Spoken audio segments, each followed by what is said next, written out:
Europe 1, bonjour la France. Daphné Burki. 11h37, nous sommes avec vous, toute l'équipe est là, bien en place. Notre invité, Nicolas Ray, romancier, auteur de ce livre magnifique dont on va parler encore dans quelques instants. Mais tout de suite, ne bougez pas, ne bougez plus. Didier Porte est rentré dans le studio, il va adresser votre portrait. Monsieur Ray, bonjour. Enchanté de faire ta connaissance, vieille branche. Pardon, je voulais dire heureux de vous rencontrer, mon cher monsieur. Vous l'avez compris, je suis là pour faire votre portrait, une mission que j'entends accomplir avec toute la rigueur et l'impartialité qui s'imposent, ce qui n'exclut pas un petit sourire de temps en temps. Après tout, nous ne sommes pas en Corée du Nord. Vous devez savoir, monsieur Ray, qu'à cette table, le mardi, entre 11h40 et 11h45, Madame Connivence et Monsieur Copinage ne sont pas les bienvenus. Si vous comptiez pouvoir bénéficier des avantages de l'entre-soi et du « je te tiens, tu me tiens par la barbichette » mondain, vous avez sonné aux mauvaises portes. Si je puis me permettre cette petite facétie sémantique, essentiellement destinée à faire rire notre sympathique public. Voilà. Donc n'espérez aucune complaisance de ma part, monsieur Ray, encore moins un quelconque renvoi d'ascenseur qui n'aurait d'ailleurs aucunement lieu d'être, puisqu'on ne se connaît pas. Sachez que ma devise, c'est « surveiller et punir », pour reprendre la formule de Jean-Pierre Foucault dans son ouvrage de référence « L'appel à un ami ». Cela étant posé, je ne suis pas là non plus pour vous défoncer, ce que vous avez réussi à faire très bien vous-même pendant des années, si j'ai bien compris. Non, mon rôle est avant tout de vanter, d'exalter les talents de nos invités quand ils ont la chance d'en être dotés. Et c'est votre cas incontestablement. Non seulement vous êtes extrêmement doué en tant qu'écrivain et romancier, mais vous l'êtes également, et ça on le sait moins, en tant que critique. Et c'est sur cette facette de votre virtuosité que je souhaite braquer les projecteurs de Bonjour la France, une émission dont les prescriptions font désormais autorité chez les amateurs de littérature, principalement depuis la venue d'Alexandre Jardin dans ce studio, immédiatement suivi par son internement d'urgence au département contention et courant alternatif de l'hôpital Sainte-Anne pour mythomanie frénétique.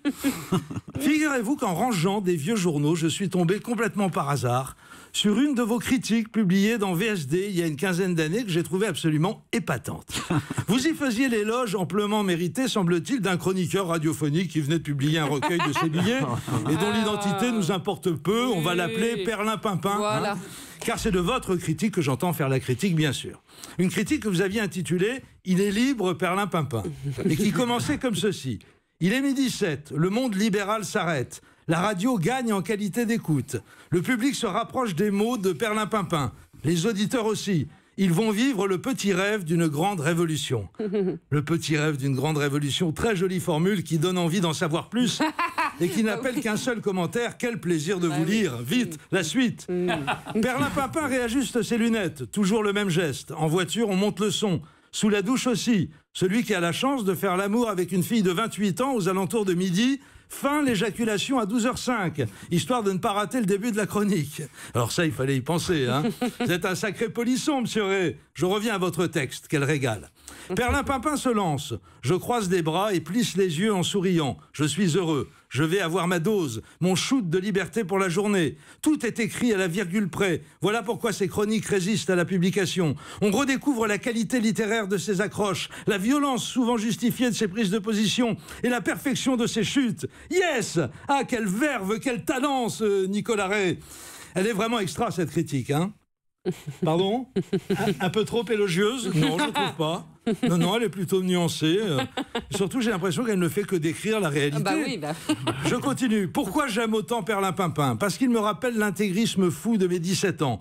Parce qu'il n'en reste qu'un comme lui, le moule est cassé. Parce qu'il se tape de faire carrière, que c'est un samouraï. Parce que dans un milieu qui ne cesse de se répandre et de copiner, il est resté digne. Il repart en scooter après l'émission, tel un cow-boy solitaire. Fin de citation, voilà, que rajouter de plus, hein, c'est intelligent, inspiré, écrit au cordeau et tellement juste en même temps. C'est du Nicolas Ray, tout simplement. Et je ne vous ai pas tout lu, il y en a au moins 2 paragraphes comme ça, encore plus enlevés, que je me suis abstenu de citer pour ne pas risquer de heurter la légendaire modestie de Perlimpinpin, lequel m'a laissé un message à votre attention, monsieur Ray. Mon cher Nicolas, ton ascenseur t'attend. Ça m'a pris près de 10 ans pour te le renvoyer, mais voilà qui est fait. Ce qui ne m'empêche pas de penser sincèrement que tu es un formidable écrivain. Salut et fraternité. Quant à moi, je dois filer au galop. Voilà. Mon cheval est garé en double fil. Bravo. Bravo, monsieur Perlimpinpin Porte. Prenez la porte, le scooter démarre déjà. Merci beaucoup.